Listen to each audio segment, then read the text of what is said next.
આપણે મત્સ્યપુરાણના 70મા દિવસની કથાને આગળ વધારીએ. 258મો અધ્યાય દેવ પ્રતિમાનું પ્રમાણ નિરૂપણ. ઋષિઓએ પૂછ્યું કે સૂતજી ગૃહસ્થાદિ આશ્રમમાં બધા યુગોમાં ક્રિયાયોગની સિદ્ધિ કઈ રીતે સંભવ છે કે કેમ કે ક્રિયા ભક્તિયોગને હજારો જ્ઞાનયોગની અપેક્ષા વિશિષ્ટ માનવામાં આવ્યો છે. સૂતજી કહે છે કે ઋષિઓ, હવે હું દેવાર્ચન કથનરૂપ ક્રિયાયોગનું વર્ણન કરું છું. આ ભોગ અને મોક્ષ બંને આપનારો છે તથા ભૂલોક ઉપરાંત આની અન્ય લોકોમાં સત્તા નથી. આ દેવતાઓની પ્રતિષ્ઠાના પ્રસંગક્રમમાં પ્રતિમા નિર્માણ અને તેમના અંગભૂત યજ્ઞવિધિ પણ બતાવી છે, જેના અનુષ્ઠાનથી સાધક બંધન મુક્ત થઈ જાય છે. હવે ભગવાન વિષ્ણુની જેવી પ્રતિમા શ્રેષ્ઠ માનવામાં આવે છે તેનું વર્ણન કરી રહ્યો છું. તેમની પ્રતિમાનું રૂપ શાંત હોય, હાથમાં શંખ, ચક્ર, ગદા તથા પદ્મ ધારણ કરેલા હોય. તેનું મસ્તક છત્ર સમાન, ગોળ, ગળું શંખ સમાન, આંખો સુંદર, નાસિકા થોડી ઊંચી, કાન છીપ જેવા, ભુજાઓ વિશાળ અને ઉરુ પ્રશાંત ચઢાવ ઉતારવાળા હોવા જોઈએ. વિષ્ણુ ભગવાનની પ્રતિમા ક્યાંક તો અષ્ટભુજા હોય છે અને ક્યાંક ચતુર્ભુજ, પરંતુ ગૃહસ્થે પોતાના ભવનમાં 2 ભુજાઓની પ્રતિમા પુરોહિત દ્વારા સ્થાપિત કરાવવી જોઈએ. અષ્ટભુજ મૂર્તિમાં આયુધો યથાસ્થાન ક્રમને સાંભળો. ભગવાન શ્રીહરિના જમણી બાજુના 4 હાથોમાં ક્રમશઃ નીચેથી ઉપર તરફ ખડગ, ગદા, બાણ અને કમળ તથા ડાબા હાથમાં નીચેથી ઉપર ધનુષ, ઢાલ, શંખ અને ચક્ર રાખવું જોઈએ. હવે હું ચતુર્ભુજ મૂર્તિના હાથોમાં આયુધોની સ્થિતિ કહું છું. સમૃદ્ધિની ઈચ્છા રાખવાવાળા ભગવાન વાસુદેવની પ્રતિમામાં જમણી તરફના બંને હાથોમાં ક્રમશઃ પણ નીચેથી ઉપર ગદા અને પદ્મ રાખવું જોઈએ તથા ડાબી બાજુ ક્રમશઃ નીચેથી ઉપર શંખ અને ચક્ર રાખવું જોઈએ. કૃષ્ણ અવતારની પ્રતિમામાં ડાબા હાથમાં ગદા અને જમણા હાથમાં સ્વેચ્છાનુસાર શંખ અને ચક્રની ઉપર નીચે રાખવા જોઈએ. વિષ્ણુ ભગવાનના બંને ચરણોની મધ્યમાં નીચે તરફ પૃથ્વીની મૂર્તિ અને જમણી બાજુ પ્રણામ કરતા ગરુડની મૂર્તિ રાખવી જોઈએ. ડાબી બાજુ હાથમાં કમળ લઈને સુંદર મુખવાળી લક્ષ્મીની સ્થાપના કરવી જોઈએ. કલ્યાણકામી પુરુષ ગરુડને આગળ પણ સ્થાપિત કરી શકે છે. પ્રતિમાની બંને બાજુ હાથમાં કમળ લઈને શ્રી અને પુષ્ટિની મૂર્તિ પણ બનાવવી જોઈએ. પ્રતિમાની ઉપર વિદ્યાધરોની ચિત્રિત ગોળાકાર તોરણનું નિર્માણ કરવું જોઈએ. દેવતાઓના નગારા વગાડતા ગંધર્વ દંપતીને પણ ત્યાં ચિત્રિત કરવા જોઈએ. સાથે ત્યાં લતાપાનથી યુક્ત કલ્પક લતાથી સમન્વિત મોટા મોટા દેવતાઓ સામે ઊભા હોય. આ પ્રકારની વિષ્ણુની પ્રતિમા હોય તથા પ્રતિમાની પીઠિકાનો વિસ્તાર પ્રતિમાના તૃતીયાંશના નિર્મિત થાય તથા દેવતા, દાનવ તથા કિન્નરોની પ્રતિમા 9 તાલ પરિમાણની હોવી જોઈએ. હવે હું કઈ પ્રતિમા કેટલી ઊંચી, નીચી, ચોડી અને લાંબી હોય તેના માપનું વિવરણ કરું છું. જાળીની અંદરથી સૂર્યના કિરણોના પ્રવિષ્ટ થતાં જે ધૂળના કણ સ્પષ્ટ દેખાય તેને ત્રસેરણું કહે છે. આ 8 ત્રસેરણું બરાબર 1 બાલાગ્ર થાય છે. તેનાથી 8 ગણા મોટા આકારના પદાર્થને લીખ્યા અને 8 લીખ્યાની 1 યુકા થાય છે. આથી યુકાનો 1 યવ અને 8 યવના માપોનો 1 આંગળ થાય છે. આપણી આંગળીના પરિમાણથી 12 આંગળનું મુખ હોય છે અને મુખના પરિમાણાનુસાર દેવતા બધા અવયવોની કલ્પના કરવી જોઈએ. દેવ પ્રતિમા સુવર્ણ, ચાંદી, તાંબુ, રત્ન, પથ્થર, દેવદાસ, લોઢું, સીસું, પિત્તળ, તાંબુ અને કાંસા મિશ્રિત અથવા શુભ કાષ્ઠોથી બનેલી પ્રતિમા શ્રેષ્ઠ મનાય છે. ગૃહસ્થના ઘરોમાં અંગૂઠાના 1 વેઢાથી લઈને 1 વેદ પ્રમાણ માત્રની સ્થાપના પ્રતિમા સ્થાપિત કરવી જોઈએ. કેમ કે વિદ્વાનોએ ગૃહસ્થના માટે આનાથી મોટી પ્રતિમાને પ્રશસ્ત માની છે. પરંતુ દેવ મંદિરમાં 16 વેદ સુધીની પ્રતિમા પ્રતિષ્ઠિત કરી શકાય છે, પરંતુ તેનાથી મોટી ત્યાં પણ નહીં. આ પ્રતિમાઓને પોતાની આર્થિક સ્થિતિ અનુસાર ઉત્તમ, મધ્ય અને કનિષ્ઠ પ્રકારની બનાવવી જોઈએ. મંદિરના પ્રવેશદ્વારની જે ઊંચાઈ હોય તેના 8 ભાગ કરીને તેમાંથી 1 ભાગ છોડીને બાકીના 2 ભાગોની પ્રતિમા બનાવી. પછી તે ભાગોની સંખ્યાને 3 ભાગોમાં વિભક્ત કરી દે. તેના 1 ભાગની બરાબર પીઠિકા બનાવે. તે ન બહુ ઊંચી હોય ન બહુ નીચી. પછી પ્રતિમાના મુખમાંડને 9 ભાગોમાં વિભક્ત કરે. તેમાં 4 આંગળમાં ગ્રીવા તથા 1 ભાગ દ્વારા હૃદય હોવું જોઈએ. તેથી નીચે 1 ભાગમાં સુંદર નાભી બનાવવી જોઈએ. તે ઊંડાઈ અને વિસ્તારમાં 1 આંગળની હોવી જોઈએ. નાભીની નીચે 1 ભાગમાં લિંગ, 2 ભાગોમાં વિસ્તૃત ઉરુ, 4 આંગળમાં ઘૂંટણો, 2 ભાગમાં જાંઘો અને 4 આંગળના પગ હોય. તે જ પ્રમાણે મૂર્તિનું મસ્તક 14 આંગળનું બનાવવું જોઈએ. આ તો મૂર્તિની ઊંચાઈ બતાવવામાં આવી. હવે તેની મોટાઈ સાંભળો. પ્રતિમાના લલાટની મોટાઈ 4 આંગળ, નાસિકાની 4 આંગળ, દાઢી 2 આંગળ અને હોઠ પણ 2 આંગળના હોવા જોઈએ. જો લલાટનો વિસ્તાર 8 આંગળ હોય તો એટલી જ બંને ભ્રુકુટીઓની લંબાઈ રાખવી જોઈએ. ભ્રુકુટીની રેખા અડધા આંગળની હોય તો તેટલા જ બંને ભ્રમરોને પણ બનાવવા જોઈએ. ભ્રમરોની રેખા અડધા આંગળની હોય તે વચ્ચે ધનુષાકાર હોય છે. બંને છેડાઓ પર તેના અગ્રભાગ ઉપસેલા હોય. આકારના લીસો અને સુંદર હોવા જોઈએ. આંખોની લંબાઈ 2 આંગળ, જાડાઈ 1 આંગળ, તેમના મધ્ય ભાગમાં ઊંચી રક્તભા અને શુભ લક્ષણોથી યુક્ત પૂતળીઓ હોવી જોઈએ. તારકાના અડધા ભાગથી પંચગણી દ્રષ્ટિ બનાવવી જોઈએ. બંને ભ્રમરોની મધ્યમાં 2 આંગળનું અંતર રાખવું જોઈએ. નાસિકાનો મૂળ ભાગ 1 આંગળે રહે આ પ્રમાણે નીચે તરફ ઝૂકેલી નાસિકાનો અગ્રભાગ અને બંને પૂંટો બનાવવા જોઈએ. નાસિકાના પૂંટોના છિદ્ર અડધા આંગળના હોવા જોઈએ. કપોલ 2 આંગળના હોય જે કાનોના મૂળ ભાગ સુધી વિસ્તૃત હોય. દાઢીનો અગ્રભાગ 1 આંગળમાં તથા વિસ્તાર 2 આંગળમાં હોવો જોઈએ. અડધા આંગળમાં ભ્રમરોની રેખા હોવી જોઈએ. નીચેના તથા ઉપરના હોઠ અડધા આંગળના હોય. તે જ પ્રમાણે નાસિકાના બંને પુષ્ટ નિષ્પાવ જેટલા માપના હોવા જોઈએ. હોઠની બાજુમાં મુખનો ખૂણો અને નેત્ર જ્યોતિ બંને સમાન આકારના હોય અને કાનની મૂળથી 6 આંગળ દૂર બનાવે. બંને કાનોની બનાવટ ભ્રમરો સમાન હોય અને તે 4 આંગળ ઊંચો હોય. કાનોના પાર્શ્વભાગ 2 આંગળના હોય અને તેમનો વિસ્તાર માત્ર 1 આંગળનો હોય. બંને કાનોની ઉપર મસ્તકનો વિસ્તાર 12 આંગળનો હોવો જોઈએ. લલાટના પાછળનો અડધો ભાગ 18 આંગળનો કહ્યો છે અને તેના મસ્તક સુધીનો વિસ્તાર 36 આંગળનો છે. કેશ સમૂહનો વિસ્તાર 42 આંગળનો હોય છે. કેશોના અંતર્ભાગથી દાઢી સુધીનો વિસ્તાર 16 અંગનો હોય છે. બંને કંધનો વિસ્તાર 24 આંગળ હોય. ગ્રીવાના સ્થૂળતા 8 આંગળની ઉત્તમ મનાય છે. બ્રહ્માએ સ્તન અને ગ્રીવાનો મધ્યભાગ એક તાલને બરાબર બતાવ્યો છે. બંને સ્તનોમાં 12 આંગળનું અંતર માનવામાં આવ્યું છે. સ્તનમંડળ 2 આંગળના કહ્યા છે. બંને ચૂચુક સ્તનનો આગળનો ભાગ તે મંડળની અંદર જવ જેટલો હોય.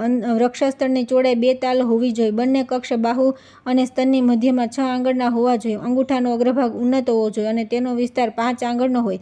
તે જ પ્રમાણે અંગૂઠાના સમાન તર્જની આંગળીને પણ લાંબી બનાવવી જોઈએ. પગોની ગાંઠ 2 આંગળની માની છે. બંને ઓડિયો 2 આંગળમાં રહેવી જોઈએ, પરંતુ ગાંઠની અપેક્ષા તેમાં 1 કલા વધારે રહે. અંગૂઠામાં 2 વેઢા બનાવવા જોઈએ. તેનો વિસ્તાર 2 આંગળનો હોય. તર્જનીનો વિસ્તાર 3 આંગળનો બતાવ્યો છે.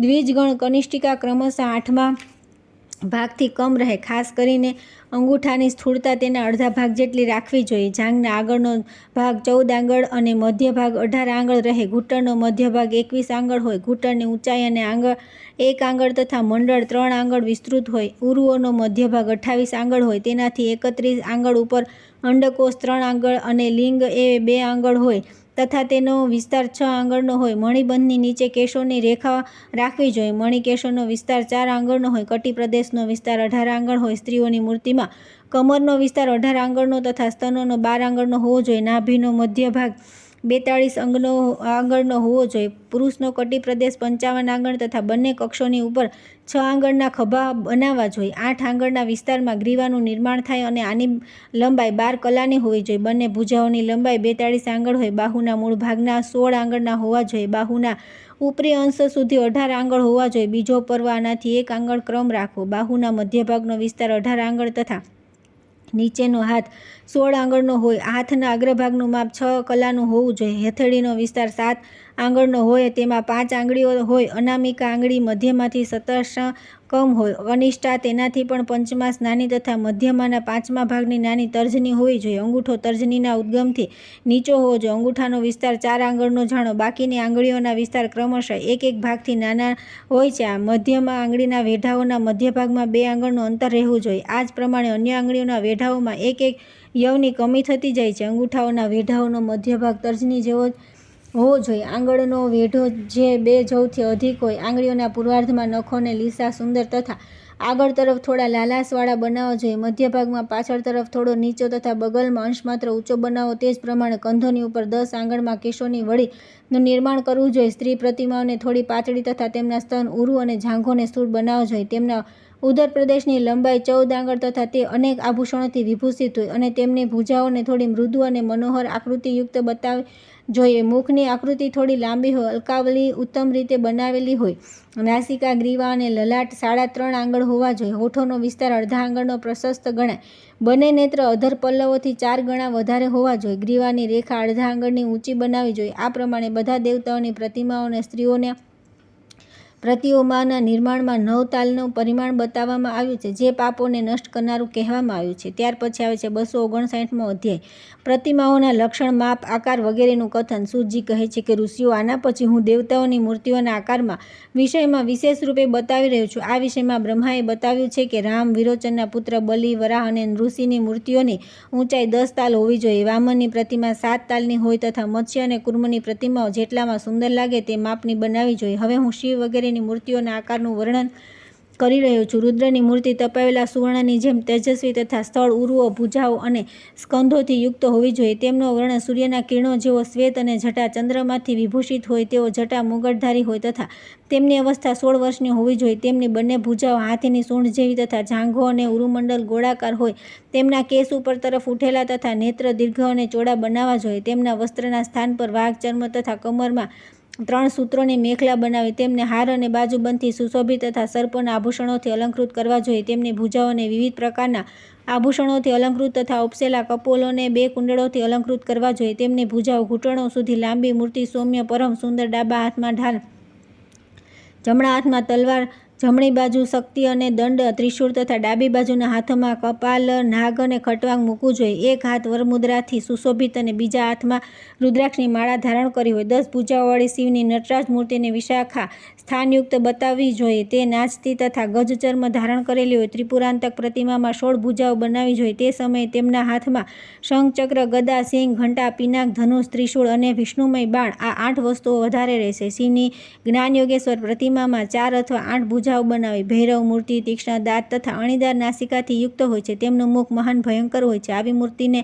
મુખ્ય મંદિરના સામેના મંદિર યા વરંડામાં સ્થાપિત કરવી જોઈએ. મુખ્ય મંદિરમાં ભૈરવની સ્થાપના ન કરવી જોઈએ, કેમ કે એ ભયકારી દેવતા છે. આ જ પ્રમાણે નૃસિંહ, વરાહ તથા અન્ય ભયંકર દેવતાઓને માટે પણ કરવું જોઈએ. દેવ પ્રતિમાઓને ક્યાંય પણ હીન અંગોવાળી અથવા અધિક અંગોવાળી બનાવી નહીં. ઓછા અંગ અને ભયાનક મુખવાળી પ્રતિમા સ્વામીનો વિનાશ કરે છે. અધિક અંગોવાળી પ્રતિમા શિલ્પકારનું હનન કરે છે અને દુર્બળ પ્રતિમા ધનનો નાશ કરે છે. દુબળા ઉદરવાળી પ્રતિમા દુર્ભિક્ષપ્રદ, કંકાલ જેવી ધનનાશિની, ટેઢી નાસિકાવાળી દુઃખદાયિની, સૂક્ષ્માંગી ભયદાયક, ચપટી દુઃખશોકપ્રદ, નેત્રહીના નેત્ર વિનાશિકા, મુખવિહીના દુઃખદાયિની તથા દુર્બળ હાથ પગવાળી તથા બીજા કોઈ અંગોથી હીન અથવા વિશેષ કરીને જંઘાથી હીન પ્રતિમા મનુષ્યના માટે ભ્રમ અને ઉન્માદ ઉત્પન્ન કરનારી કહી છે. શુષ્ક મુખવાળી તથા કટિભાગથી રહિત પ્રતિમા રાજાને માટે કષ્ટદાયક કહી છે. હાથ પગ રહિત પ્રતિમા મહામારીનો ભય ઉત્પન્ન કરનારી તથા જંઘા અને ઘૂંટણોથી વિહીન શત્રુનું કલ્યાણ કરનારી કહી છે.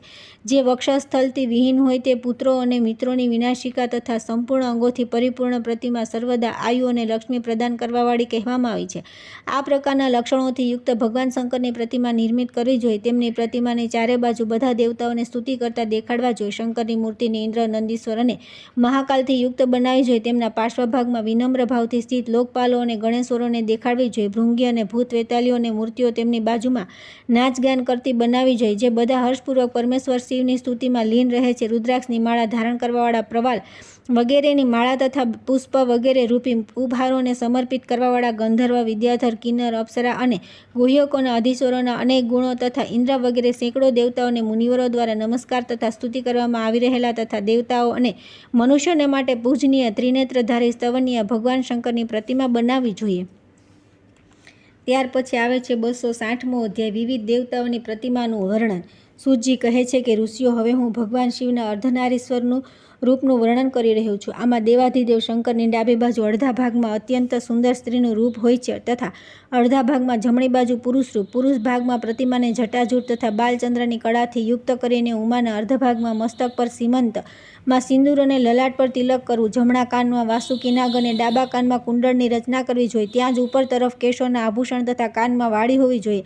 દેવદેવેશ્વર શિવના જમણા હાથમાં કપાલ યા ત્રિશૂળ તથા ડાબા હાથમાં દર્પણ અને કમળ બનાવવું. ખાસ કરીને ડાબી ભુજાને બાજુબંધ અને કંકણથી યુક્ત બનાવવી જોઈએ અને જમણી બાજુના ભાગમાં મણી અને મોતીઓનું યજ્ઞોપવિત બનાવવું જોઈએ. પ્રતિમાના ડાબા ભાગ તરફ સ્તન તથા જમણો ભાગ પીળા રંગનો બનાવવો. ઉપરનો અડધો ભાગ ઉજ્જવળ હોય. નિતંબનો અડધો ભાગ શ્વેત વર્ણનો હોવો જોઈએ. લિંગ ઉપરથી ભાગ સિંહના ચર્મથી આવૃત હોય. ડાબા ભાગના નાના પ્રકારના રત્નોથી બનેલો 3 શેરોવાળો કંદરો અને સાડી પહેરાવી જોઈએ. જમણો ભાગ સર્પોથી યુક્ત હોય. શિવજીનો જમણો પગ કમળ ઉપર મૂકેલો હોય તથા નુપુરથી વિભૂષિત ડાબો પગ તેનાથી થોડો ઉપર તરફ હોય. તેની આંગળીઓ અને રત્નની અંગૂઠીઓથી વિભૂષિત હોય. પર્વતીના ચરણ સર્વદા વરાહથી યુક્ત દેખાડવા જોઈએ. આ પ્રમાણે આ પ્રસંગમાં મેં અર્ધનારીશ્વરના રૂપનું વર્ણન કર્યું. બ્રાહ્મણો, હવે તમે લોકો ઉમા મહેશ્વર મૂર્તિના લક્ષણો સાંભળો. હું તે બંનેની સ્થિતિનું વર્ણન કરી રહ્યો છું. ઉમા મહેશ્વરની પ્રતિમા મનોહર લીલાઓથી યુક્ત હોય. તેને જટાઓના ભાર અને ચંદ્રથી વિભૂષિત 2 યા 4 ભુજાઓ તથા 3 નેત્રોથી યુક્ત બનાવવી જોઈએ. તેમાં ભગવાન શિવનો એક હાથ સ્તન પર મૂકેલો હોવો જોઈએ. તેને વિવિધ પ્રકારના રત્નોથી વિભૂષિત યાગચર્મ થી યુક્ત સુંદર વેશોથી સજ્જ મુખમંડળને અર્ધચંદ્રમાંથી વિભૂષિત તથા ઉચિત રૂપે પ્રતિષ્ઠિત કરવું જોઈએ. તેના ડાબા ભાગમાં દેવીની મૂર્તિ હશે, જેના બંને ઉરુભાગ બાહુઓની પાછળ રહેશે. મસ્તકના આભૂષણો તથા અલકાવલીઓ દ્વારા મુખ ભાગ સુંદર હોય અને વાડીઓથી કાન તથા તિલકથી લલાટ શોભાયમાન થઈ રહ્યું હોય. ક્યાંક ક્યાંક કાને અલંકૃત કરવા માટે મણીના કુંડળ પહેરાવવામાં આવે છે. તેને હાર અને કેયુરથી સુસજ્જિત કરીને શિવજીના મુખનું અવલોકન કરનારી બનાવે છે. તેઓ લીલાપૂર્વક શંકરના ડાબા ખભાનો સ્પર્શ કરી રહ્યા હોય તથા તેમનો જમણો હાથ જમણા ભાગની બહારની બાજુ રહેલો હોય છે અથવા કોઈ પ્રતિમામાં જમણો ખભો અથવા કૃષિ ભાગમાં નખોથી સ્પર્શ કરી રહ્યા હોય. ડાબા હાથમાં દર્પણ અથવા સુંદર કમર હોવું જોઈએ. નિતંબ ભાગ પર 3 શેરોવાળું કટીસૂત્ર લટકતું રહેવું જોઈએ. પાર્વતીના બંને બાજુ જયા, વિજયા, સ્વામી કાર્તિક અને ગણેશને તથા તોરણ દ્વાર પર ગુહ્ય ગણોને પ્રદર્શિત કરવા જોઈએ. તે જ પ્રમાણે ત્યાં માળા, વિદ્યાધર અને વીણાથી સુશોભિત અપ્સરાઓને બનાવવી જોઈએ. સમૃદ્ધિની કામનાવાળાએ ઉમાપતિ શિવની પ્રતિમા આ પ્રમાણેની બનાવવી જોઈએ. હવે હું સર્વ પાપોના વિનાશક શિવનારાયણની પ્રતિમાની વિધિ બતાવી રહ્યો છું. આ પ્રતિમાની ડાબી બાજુ અડધા ભાગમાં ભગવાન વિષ્ણુ તથા જમણી બાજુ અડધા ભાગમાં શૂલપાણી શિવને બનાવવા જોઈએ. કૃષ્ણને બંને ભુજા મણિનિર્મિત બાજુબંધથી વિભૂષિત હોવી જોઈએ. બંને ભુજામાં શંખ અને ચક્ર ધારણ કરેલા હોય, શાંત રૂપ હોય તથા મનોહર આંગળીઓ લાલ રંગની હોય. હાથના નીચલા ભાગમાં ચક્રના સ્થાનમાં ગદા પણ આપવી જોઈએ. ઉપરી ભાગમાં શંખ, કટી ભાગમાં ઉજ્જવળ આભૂષણ અને પીતાંબર ધારણ કરેલા હોય તથા ચરણ મણિનિર્મિત નુપુરોથી વિભૂષિત હોય. તેનો જમણો અડધો ભાગ જટાભાર તથા અર્ધચંદ્રથી વિભૂષિત હોવો જોઈએ. જમણા હાથને વરદ મુદ્રાથી યુક્ત તથા સર્પોના હાર અને કંકણથી સુશોભિત તથા બીજા હાથને ત્રિશૂળથી વિભૂષિત બનાવવો જોઈએ. તેને સર્પના યજ્ઞોપવીતથી યુક્ત અને તેના કટી ભાગને ગજચર્મથી આચ્છાદિત કરી દેવો. ચરણ મણિ અને રત્નોથી અલંકૃત તથા નાગથી વિભૂષિત હોય. આ પ્રમાણે શિવનારાયણના ઉત્તમ સ્વરૂપની કલ્પના કરવી જોઈએ. હવે હું મહાવરાનું વર્ણન કરી રહ્યો છું. તેમના હાથોમાં પદ્મ અને ગદા હોય. તેમની દાઢોનો અર્ધ ભાગ તીક્ષ્ણ હોય. થૂથુનવાળું મુખ હોય. ડાબી કોણી પર પૃથ્વી હોય અને તે પૃથ્વી દાઢના અગ્રભાગ પર રાખેલી કમલયુક્ત અને શાંત હોય તથા તેનું મુખ વિસ્મયચકિત હોય એવી મૂર્તિને ઉપર તરફ બનાવવી જોઈએ. તે મૂર્તિનો જમણો હાથ કમર પર હોય. તેમનો એક પગ શેષનાગના મસ્તક પર અને બીજો કુર્મ પર સ્થિત હોય તથા લોકપાલ ચારે બાજુથી તેમની સ્તુતિ કરી રહ્યા હોય એવી મૂર્તિ બનાવવી જોઈએ. ભગવાન ઋષિની પ્રતિમા 8 ભુજાઓથી યુક્ત બનાવવી જોઈએ. તે જ પ્રમાણે તેમનું સિંહાસન પણ ભયંકર હોય. મુખ અને નેત્ર પહેલા કરેલા હોય. ગરદનના લાંબા વાળ કાન સુધી વિખરેલા હોય તથા તેઓ નખથી હિરણ્યકશ્યપને વિદીર્ણ કરી રહ્યા હોય. જેના આંતરડા બહાર નીકળી ગયા હોય. મુખમાંથી રુધિર વહી રહ્યું હોય. ભ્રુકુટી મુખ અને નેત્ર વિકરાળ હોય એવી દાનવરાજ હિરણ્યકશ્યપની મૂર્તિ બનાવવી જોઈએ. ક્યાંક નૃસિંહ પ્રતિમા યુદ્ધના ઉપકરણથી યુક્ત દૈત્યો સાથે યુદ્ધ કરતી બતાવવામાં આવે છે અને ક્યાંક થાકી ગયેલા દૈત્યોથી વારંવાર ધમકાવવામાં આવી રહેલી બનાવવી જોઈએ. ત્યાં દૈત્યને તલવાર અને ઢાલ લઈને દેખાડવા જોઈએ તથા દેવતાઓ દ્વારા સ્તુતિ કરાતા વિષ્ણુને દેખાડવા જોઈએ. હવે હું વામનનું વર્ણન કરી રહ્યો છું. તેઓ બ્રહ્માંડને માપવા માટે તત્પર દેખાતા હોય. તેમના ચરણોની સમીપમાં ઉત્તર તરફ બાહુનું નિર્માણ કરે. તેની નીચે તરફ ડાબા હાથમાં કમંડળ ધારણ કરેલા વામનની રચના કરે. જમણા હાથમાં એક નાની છત્રી હોવી જોઈએ. તેમનું મુખ દીનતાયુક્ત હોય. તેમની બંને બાજુ જળનો ઘડો લઈને બલિનું નિર્માણ થવું જોઈએ. તે જ સ્થળ પર બલિને બાંધી રહેલા ગરુડ પણ દેખાવા જોઈએ. આ પ્રમાણે મત્સ્ય ભગવાનની પ્રતિમા માછલીના આકારની તથા કુર્મ ભગવાનની પ્રતિમા કાચબા જેવી બનાવવી જોઈએ. આ પ્રમાણે ભગવાન વિષ્ણુ તથા તેમના અવતારોની પ્રતિમાનું નિર્માણ થવું જોઈએ. બ્રહ્માને કમંડળ સાથે 4 મુખવાળા બનાવવા. તેમની પ્રતિમા ક્યાંક હંસ પર તો ક્યાંક કમળ પર વિરાજમાન હોય છે. તેમની પ્રતિમા કમળના અંદરના ભાગ જેવી અરુણ ભુજાઓ 4 ભુજાઓથી યુક્ત અને સુંદર નેત્રવાળી હોય. તેમના નીચેના ડાબા હાથમાં કમંડળ અને જમણા હાથમાં સ્ત્રુવા હોય. તેમના ઉપરના ડાબા હાથમાં દંડ અને જમણા હાથમાં પણ સ્ત્રુવા ધારણ કરેલ દેખાડવા જોઈએ. તેમની ચારે બાજુ દેવતા, ગંધર્વ અને મુનિઓ દ્વારા સ્તુતિ થઈ રહી હોય દેખાડવા જોઈએ. એવી ભૂમિકા પણ દેખાડે જાણે તેઓ 3 લોકની રચનામાં પ્રવૃત્ત છે. તેઓ શ્વેત વસ્ત્રધારી, ઐશ્વર્ય સંપન્ન, મૃગચર્મ અને દિવ્ય યજ્ઞોપવીતથી યુક્ત હોય. તેમની બાજુમાં અજ્યસ્થાલી હોય અને સામે 4 વેદની મૂર્તિઓ હોય. તેમની ડાબી બાજુ સાવિત્રી, જમણી બાજુ સરસ્વતી તથા તેમના અગ્રભાગમાં મુનિસમૂહ યોગ હોય. હવે હું કાર્તિકેયની પ્રતિમાનું વર્ણન કરી રહ્યો છું. તેમની પ્રતિમાને મધ્યાહન સૂર્યની જેમ પરમ પ્રકાશયુક્ત, કમલના મધ્યભાગ સમાન અરુણ મયુર તથા આરૂઢ દંડો અને વસ્ત્રોથી સુશોભિત સુકુમાર શરીરથી યુક્ત અને 12 ભુજાઓ હોવી જોઈએ. તેને પોતાના ઈષ્ટનગરમાં સ્થાપિત કરવી જોઈએ. પર્વતીય ગ્રામમાં આમની 4 ભુજાઓવાળી અને વન અથવા ગામમાં 2 ભુજાવાળી પ્રતિમા સ્થાપિત કરવી જોઈએ. 12 ભુજાવાળી પ્રતિમામાં તેમની જમણી બાજુના 6 હાથોમાં શક્તિ, પાસ, તલવાર, બાણ અને શૂળ હોય. એક હાથમાં અભય મુદ્રા અથવા વર મુદ્રા બનાવવી જોઈએ. આ બધી ભુજાઓ બાજુબંધ અને કંકણથી વિભૂષિત હોવી જોઈએ. ડાબી બાજુના 6 હાથ ક્રમશઃ ધનુષ, પતાકા, મુષ્ટિ, ઢાલ, મુરઘાથી યુક્ત અને તેજ વર્ણના હોવા જોઈએ. 2 ભુજાઓવાળી પ્રતિમાના ડાબા હાથમાં શક્તિ અને જમણો હાથ કુકુટ પર મૂકેલો હોવો જોઈએ. ચતુર્ભુજ પ્રતિમાની ડાબી બાજુના 2 હાથોમાં શક્તિ અને પાસ તથા જમણી બાજુના ત્રીજા હાથમાં તલવાર અને ચોથો હાથ અભય મુદ્રાથી યુક્ત હોય. હવે હું ગણેશની પ્રતિમાનું વિધાન કરું છું. તેમની પ્રતિમા હાથી જેવી, મુખ, 3 નેત્ર, લાંબુ ઉદર, 4 ભુજાઓ, સર્પનું યજ્ઞોપવીત, ચોટેલા કાન, વિશાળ સૂંઢ, 1 દાંત અને પેટ મોટું. તેમના ઉપરના જમણા હાથમાં પોતાનો દાંત અને નીચેના હાથમાં કમળ હોય. ડાબી બાજુના ઉપરના હાથમાં મોદક તથા નીચેના હાથમાં પરશુ હોય. બૃહદ હોવાના કારણે મુખ નીચે તરફ વિસ્તૃત તથા ખભા, પગ અને હાથ મોટા, જાડા અને ભરાવદાર હોવા જોઈએ. તેઓ સીધી બુદ્ધિથી યુક્ત હોય. તેમની નીચે તરફ મૂષક બનેલું હોય. હવે હું ભગવતી કાત્યાયની મૂર્તિનું વર્ણન કરી રહી છું. તે 10 ભુજાઓથી યુક્ત, ત્રણેય દેવતાઓની આકૃતિઓનું અનુકરણ કરવાવાળી, જટાજૂટથી વિભૂષિત, મસ્તક ઉપર અર્ધચંદ્રથી સુશોભિત, 3 નેત્રોથી યુક્ત, પૂર્ણચંદ્ર જેવા મુખવાળી, અલસી પુષ્પ સમાન નીલવર્ણા, તેજોમય, સુંદર નેત્રોથી વિભૂષિત, નવયૌવન સંપન્ના, બધા આભૂષણોથી વિભૂષિત, અત્યંત સુંદર દાંતોથી યુક્ત હોય. જમણા હાથમાં ક્રમશઃ નીચેથી ઉપર તરફ ત્રિશૂલ, ખડગ, ચક્ર, તીક્ષ્ણ બાણ અને શક્તિ તથા ડાબા હાથમાં ઢાલ, ધનુષ, પાસ, અંકુશ, ઘંટા અથવા પરશુ ધારણ કરાવવા જોઈએ. પ્રતિમાની નીચે માથા વિનાના મહિષાસુરને દેખાડવો જોઈએ. તે દાનવ મસ્તક કપાયા પછી શરીરથી નીકળતો દેખાય તથા હાથમાં ખડગ, હૃદય, શૂળથી વિદીર્ણ અને બહાર નીકળેલા આંતરડાથી વિભૂષિત હોય. તે લોહીથી લથબથ શરીરવાળો, પેહળો અને લાલ નેત્રોથી યુક્ત, નાક પાસેથી બંધાયેલો, ભ્રુકુટીના કારણ ભીષણ, વૃક્ષાકૃતિ અને દુર્ગાદ્વાર પાશયુક્ત, ડાબા હાથે પકડેલા કેસવાળો હોય. દેવીના સિંહને મુખથી રક્ત ઓકતો દેખાડવો જોઈએ. દેવીનો જમણો પગ સિંહની ઉપર સમાનરૂપે સ્થિત હોય તથા ડાબો થોડો ઉપર તરફ ઉઠેલો હોય. તેને અંગૂઠો મહિષાસુર પર લાગેલો હોય. તેમની પ્રતિમાની સામે દેવતાઓને સ્તુતિ કરતા દેખાડવા જોઈએ. અહીંથી અષ્ટિદિક્પાલ યા લોકપાલોની પ્રતિમાનું વર્ણન છે. હવે હું દેવરાજ ઇન્દ્રના રૂપને કહી રહ્યો છું. 1000 નેત્રોવાળા દેવેન્દ્રને મધ ગયંદર પર વિરાજમાન બતાવવા જોઈએ. તેમના ઉરુ, વક્ષસ્થલ અને મુખ વિશાળ હોય. ખભા સિંહ સમાન હોય. ભુજાઓ વિશાળ હોય. તેમને મુગટ અને કુંડળ ધારણ કરેલા હોય. જેમના જગન સ્થળ ભુજાઓ તથા આંખો સ્થૂળ હોય. તેઓ વજ્ર અને કમળ ધારણ કરેલા હોય તથા વિવિધ આભૂષણોથી વિભૂષિત હોય. દેવતા અને ગંધર્વો દ્વારા પૂજિત તથા અપ્સરા દ્વારા સેવિત હોય. તેમની બાજુમાં છત્ર અને ચામર ધારણ કરનારી સ્ત્રીઓને પ્રદર્શિત કરવી જોઈએ. તેઓ સિંહાસન પર વિરાજમાન હોય. તેમની ડાબી બાજુ કમળ ધારણ કરીને ઇન્દ્રાણી સ્થિત હોય અને તેઓ ગંધર્વથી ઘેરાયેલા હોય. ત્યાર પછી આવે છે 261મો અધ્યાય. સૂર્યાદિ વિભિન્ન દેવતાઓની પ્રતિમા સ્વરૂપ પ્રતિષ્ઠા અને પૂજા વગેરેની વિધિ. સૂતજી કહે છે કે બ્રાહ્મણો, હવે તમે લોકો ભગવાન સૂર્યની પ્રતિમાના નિર્માણની વિધિ સાંભળો. ભગવાન સૂર્યદેવને રથ પર સ્થિત, સુંદર નેત્રોથી સુશોભિત અને બંને હાથોમાં કમળ ધારણ કરેલા બનાવવા જોઈએ. તેમના રથમાં 7 ઘોડા અને 1 પૈડું હોવું જોઈએ. તેમને વિચિત્ર મુગટથી યુક્ત તથા કમરના મધ્યવર્તી ભાગ જેવા લાલ વર્ણના બનાવવા જોઈએ. તેઓ વિવિધ આભૂષણોથી વિભૂષિત, બંને ભુજાઓમાં કમળ ધારણ કરેલા હોય. તે કમળ સદા લીલાપૂર્વક ઉપર ખભાઓ સુધી ઉઠેલા હોય. તેનું સ્વરૂપ વિશેષ કરીને પગ 2 વસ્ત્રોથી આવૃત.